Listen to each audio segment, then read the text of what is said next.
చూడు ఫ్రెండ్స్, నేను ఇప్పుడు ఓ డైలాగ్ చెప్పాలనుకుంటున్నాను. మీకు నచ్చితే షేర్ చేయండి, లేదంటే లైక్ కొట్టండి.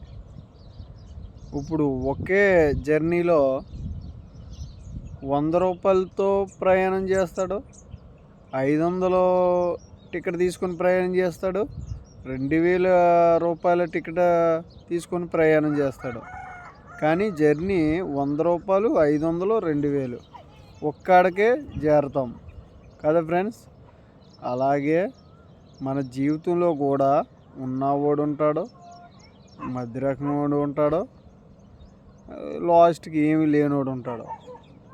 అలాగే ఉన్నవాడు లాస్ట్కి అక్కడికే చేరుకుంటాడు, లేనోడు అక్కడికే చేరుకుంటాడు, ఏమీ లేనోడు అక్కడికే చేరుకుంటాడు. అందుకే దేని గురించి టెన్షన్ పెట్టుకోకండి. ఉన్నంతకాలం హ్యాపీగా, ఎంజాయ్గా, హెల్తీగా ఉండండి. ఓకే ఫ్రెండ్స్, మీకు నచ్చితే లైక్ చేయండి.